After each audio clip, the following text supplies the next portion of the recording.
Hi, well welcome to our making of alcohol. What we're doing is we are actually going to make a wash.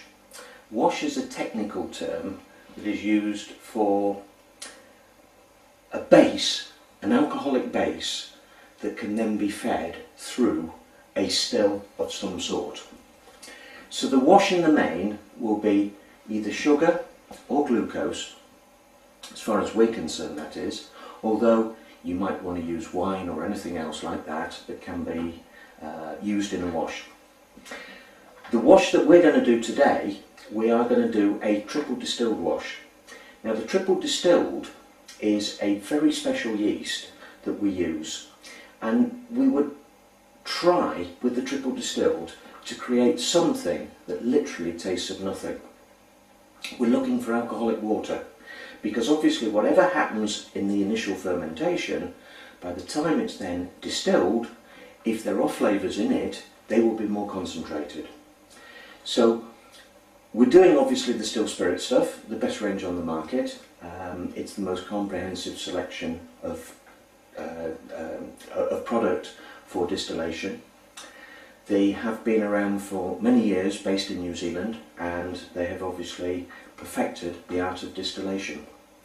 So we've got several different types of yeast that we can use for creating a wash. I'll run through them very briefly. We've got heat wave. The heat wave is designed for countries or areas where it is really quite hot under fermentation, and heat wave will tolerate high temperatures.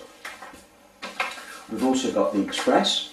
The express is designed to ferment in just over 24 hours, a wash, so if you get desperate for alcohol you can use the express.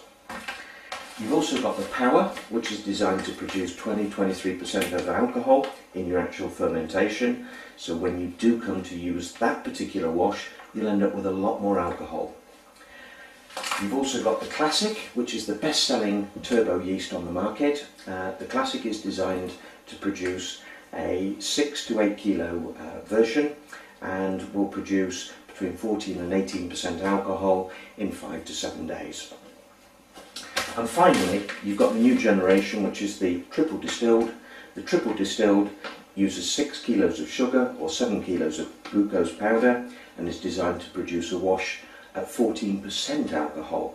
It is very, very clean, and that's the reason why we would always use the triple distilled if we are going to use the small air still.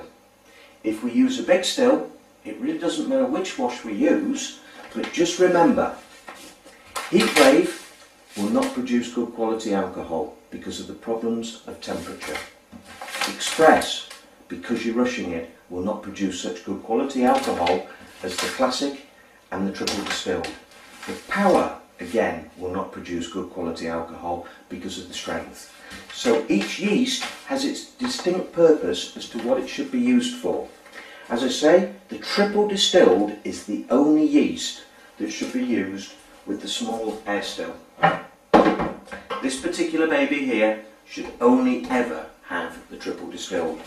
Now with all yeasts we have the option of the turbocarbon. The idea behind the turbocarbon is that when it's added to the yeast it prevents the yeast from giving off flavours.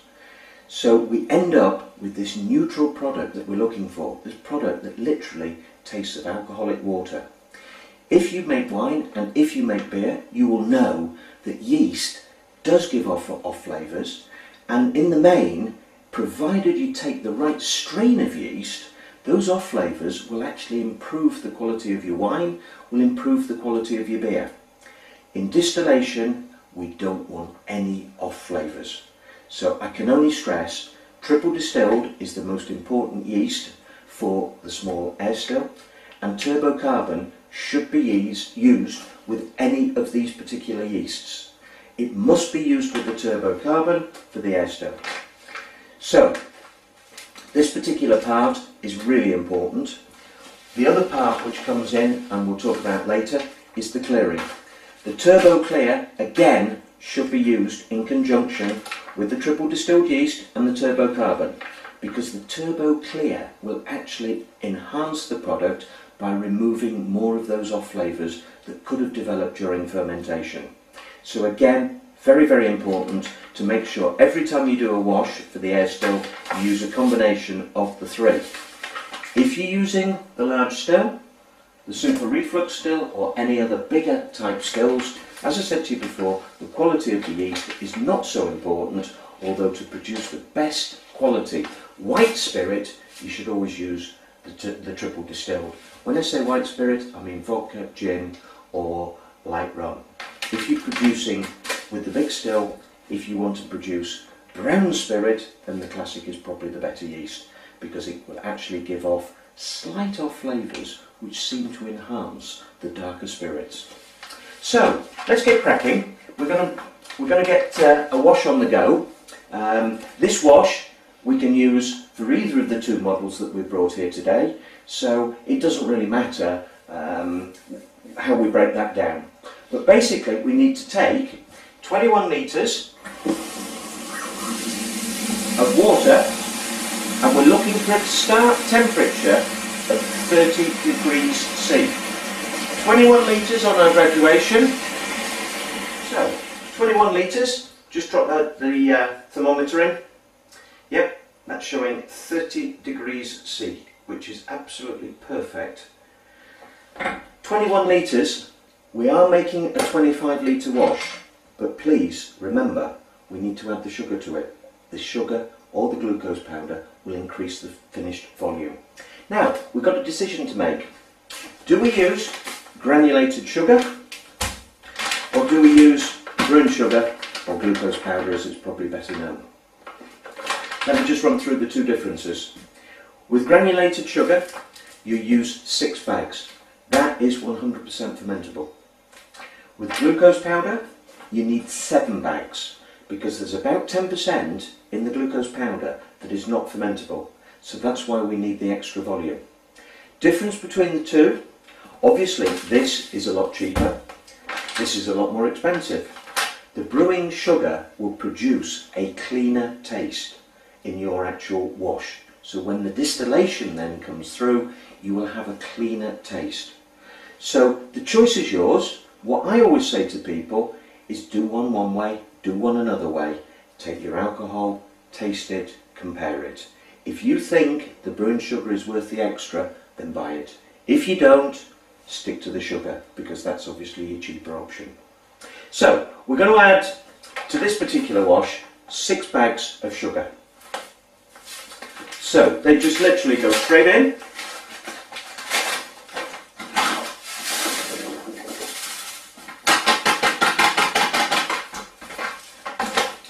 And once we've added all the bags of sugar, we want to just make sure that that is fully dissolved.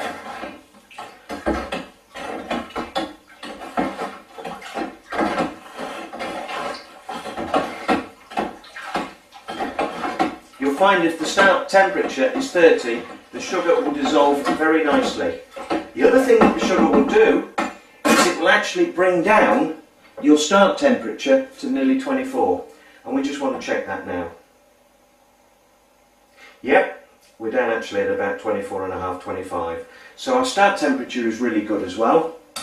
And all we're going to do now is we add the turbo carbon and the triple distilled yeast. Turbo carbon, you can actually feel in the actual sachet. It's quite smooth, it's quite a nice texture. Just dissolve it around, make sure it's well dissolved, and then we can add that. We'll add the turbo yeast first, the triple distilled.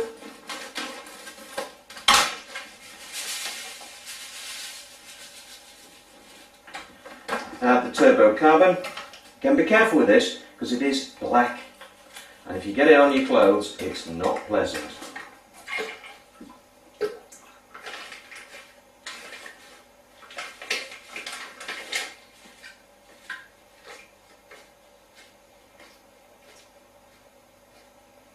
Right, so that's the turbo carbon added. We'll just give it a stir. Get that yeast nicely mixed in. And of course now you can see it's jet black. I'm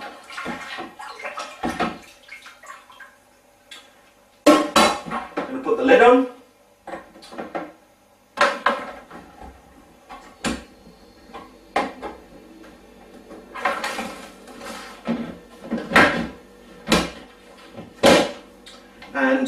slot an airlock into place. It's half filled with water, and we're now ready to start the brewing process. I'm going to transfer this to our brewing cupboard, and we're going to let the thing ferment. Normally 7-ish days. Depends on temperature. If your temperature is constant, you'll find it will ferment out like 7 days. The gravity will drop down to like 990, 980. What we're looking for is consistency on the hydrometer, so when the fermentation is finished, we'll be showing that same reading on the hydrometer for probably 2 to 3 days. So the fermentation, as I say, 7-ish days. It might take a bit longer if obviously you're getting fluctuating temperatures or it's slightly cool. Ideal room temperature, we're looking for between 20 and 24. Obviously if it's a tad warmer, not great. If it's a tad cooler, that's not a problem, but it will take longer to ferment. What you must always remember is your room temperature is a guide.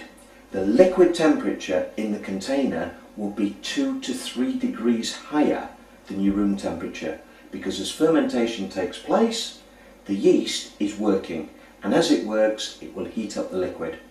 So just keep your eye on temperature. 2 most important things with making wine, beer, spirits: temperature and cleanliness. We abide by those 2, we'll be fine. Okay, so we'll come back as soon as the fermentation's finished and we'll show you about degassing.